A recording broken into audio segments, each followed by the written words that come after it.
നമ്മുടെ സംസ്ഥാന ഗവൺമെന്റ് എപ്പോഴും ആവർത്തിച്ചുകൊണ്ടിരിക്കുന്നത് ഇവിടുത്തെ ഈ കടുത്ത ധനപ്രതിസന്ധിയുടെ കാരണം കേന്ദ്രമാണ്, കേന്ദ്രത്തിന്റെ അവഗണനയാണ് എന്നാണ്.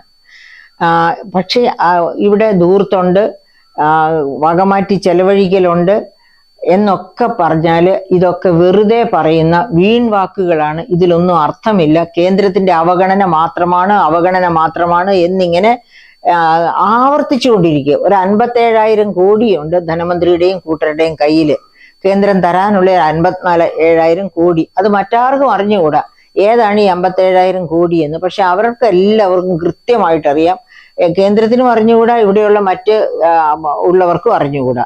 പക്ഷെ LDF ഗവൺമെന്റിന്റെ പ്രധാനികൾക്കൊക്കെ അറിയാം ഈ 57,000 കോടി എവിടെ നിന്ന് വരുന്നു, എങ്ങനെയാണ് അത് ഫോം ചെയ്യപ്പെട്ടത് എന്ന്. അപ്പം ഈ 57,000 കോടി കിട്ടിയിരുന്നെങ്കിൽ കേരളം ഇത്തരം പ്രശ്നങ്ങളൊന്നും ഉണ്ടാവില്ല എന്ന് പറയുന്നു. എന്നിട്ട് പറയുകയാണ് ഇവിടെ എവിടെയാണ് ധൂർത്ത്, പിന്നെ എക്സ്ട്രാവഗൻസ, എവിടെയാണ് എക്സ്ട്രാവഗൻസ അഥവാ ധൂർത്ത്?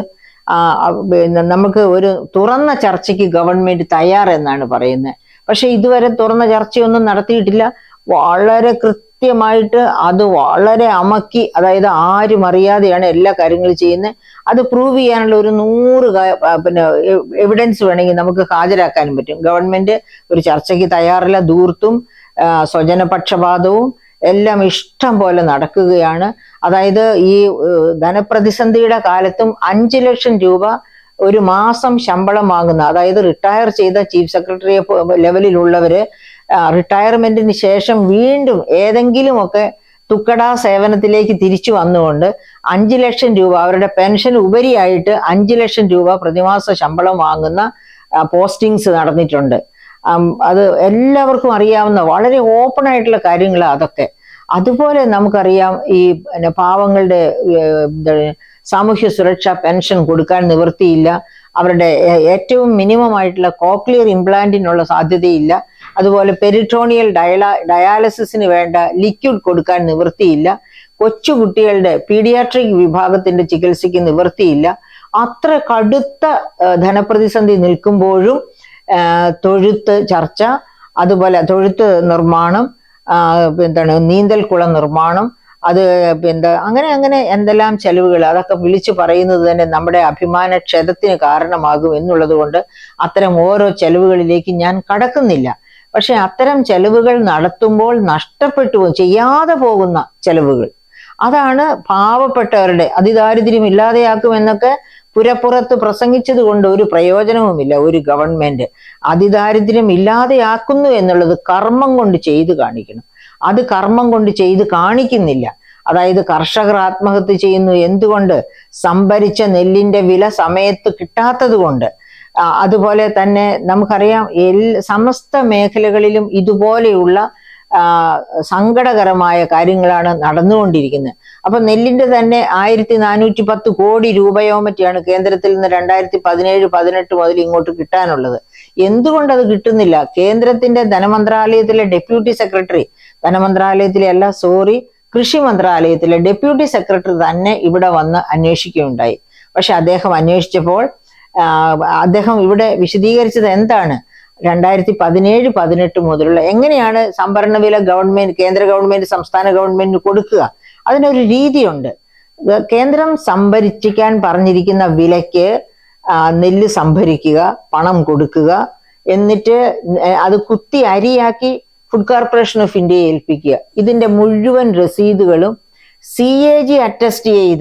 CAG ഉറപ്പാക്കി അറ്റസ്റ്റ് ചെയ്ത് കേന്ദ്രത്തിലേക്ക് ആ പേപ്പറുകൾ എത്തുക, ആ രസീതുകൾ എത്തുക. ആ രസീതുകൾ എത്തുന്ന മുറയ്ക്ക് കൃത്യമായിട്ട് പണം കേന്ദ്രം കൊടുക്കും. അപ്പോൾ ഇതങ്ങനെ എത്തുന്നില്ലാത്തത് എന്തുകൊണ്ടാണ്? സമയത്ത് സംഭരിച്ച നെല്ലിന്റെ പൈസ കൊടുക്കുന്നില്ല. ആ സംഭരിച്ചു കഴിഞ്ഞാലും അത് കുത്തി അരിയാക്കി ഫുഡ് കോർപ്പറേഷൻ ഓഫ് ഇന്ത്യയെ ഏൽപ്പിക്കുന്നില്ല. CAGയുടെ റിപ്പോർട്ട് അങ്ങ് ചെല്ലുന്നില്ല. ഇത്തരം വളരെ പ്രധാനപ്പെട്ട വീഴ്ചകൾ കൊണ്ട്, സംസ്ഥാന ഗവൺമെന്റിന്റെ കയ്യിലുള്ള വീഴ്ചകൾ കൊണ്ടാണ് ഈ പണമൊന്നും കിട്ടാത്തത്. ഗവൺമെന്റ് കാരണം 28 സംസ്ഥാനങ്ങളും യൂണിയൻ ടെറിട്ടറികളും ഉള്ള ഒരു രാജ്യത്ത് ഒരു സംസ്ഥാനത്തിന്റെ യൂട്ടിലൈസേഷൻ സർട്ടിഫിക്കറ്റ് ഇല്ലാണ്ടും കൊടുക്കാം അരിയും സാധനങ്ങളും എന്ന് പറഞ്ഞാൽ മറ്റ് സംസ്ഥാനങ്ങളും അതുപോലെ തന്നെ ബിഹേവ് ചെയ്യാൻ തുടങ്ങും. അപ്പൊ അത് കേന്ദ്രത്തിനും സംസ്ഥാനത്തിനും നല്ലതല്ല. അതുകൊണ്ടാണ് ഇത്ര കർശന നിലപാട് കേന്ദ്ര ഗവൺമെന്റ് എടുക്കുന്നത്. അത് മാത്രവുമല്ല, വേറൊരു കാര്യം ഓർക്കുക, ഈ അടുത്ത ദിവസം നമ്മൾ കേട്ട കാര്യമാണ്. അതായത് തദ്ദേശ സ്വയംഭരണ അവരുടെയൊക്കെ പ്ലാൻ ഫണ്ട് യൂട്ടിലൈസേഷനൊക്കെ വളരെ 30% താഴെയാണ്. അപ്പൊ ഈ തദ്ദേശ സ്വയംഭരണ സ്ഥാപനങ്ങൾക്ക് കിട്ടേണ്ട കേന്ദ്ര ഗ്രാന്റിൻ എയ്ഡ് 814 കോടിയാണ് കഴിഞ്ഞ വർഷം കിട്ടേണ്ടിയിരുന്നത്. ആദ്യത്തെ ഗഡുവായ 212 കോടി ഓഗസ്റ്റിൽ അനുവദിക്കുന്നു. ആ പൈസ ഓഗസ്റ്റും കഴിഞ്ഞ് അതായത് 2024 എത്തി. എന്നിട്ടും 1 രൂപ പോലും തദ്ദേശ സ്വയംഭരണ സ്ഥാപനങ്ങൾക്ക് കൈമാറിയിട്ടില്ല. എന്തുകൊണ്ട് കൈമാറിയില്ല? അത് വകമാറ്റി ചെലവഴിച്ചു, അല്ലെങ്കിൽ ആരെങ്കിലുമൊക്കെ ദൂർത്തടിച്ചു. അതുകൊണ്ടാണ് അത് ചെലവഴിക്കുക. അതുകൊണ്ട് എന്തു വേണ്ടു? രണ്ടാമത്തെയും മൂന്നാമത്തെയും, അതായത് ഇത് യൂട്ടിലൈസ് ചെയ്ത സർട്ടിഫിക്കറ്റ് അങ്ങ് എത്തിയാലേ അതിന്റെ ബാക്കി രണ്ടാമത്തെയും മൂന്നാമത്തെയും ഗഡുക്കൾ കിട്ടും. ഇതുവരെ ആ രണ്ടാമത്തെയും മൂന്നാമത്തെയും ഗഡുക്കൾ കിട്ടിയിട്ടില്ല. അങ്ങനെ കേന്ദ്രത്തിൽ നിന്ന് കിട്ടേണ്ട ഫണ്ട് വാങ്ങിയെടുക്കാനുള്ള കൃത്യമായ വഴികളുണ്ട്.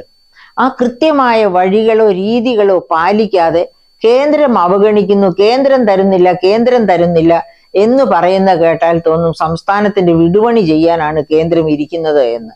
അങ്ങനെ ഒരിക്കലും വിളിച്ചു കൂവരുത്. എന്താണ് വേണ്ടത്? ഗവൺമെന്റ് എന്താണ് ചെയ്യേണ്ടത്? അതായത് ഒരു പ്രോപ്പർ ചാനൽ എന്നൊരു 2 വാക്കുകൾ ഉണ്ടല്ലോ.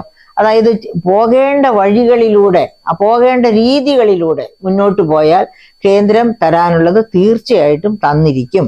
അപ്പൊ അങ്ങനെ തരുന്നില്ലെന്ന് മാത്രമല്ല, നമ്മൾ നേരത്തെ ചർച്ചയിൽ സൂചിപ്പിച്ചതുപോലെ, അതായത് CAG റിപ്പോർട്ടിൽ പറയുന്ന വേറെ ചില പരമാർത്ഥങ്ങളുണ്ട്. അതായത് CAG പറയുന്നത് 28,258.39 കോടി അരിയർ പിരിച്ചെടുക്കാനുണ്ടെന്നാണ്. Revenue arrear. ഇത് നികുതി അരിയറും ഉണ്ട്, നികുതിയേതര അരിയറും ഉണ്ട്.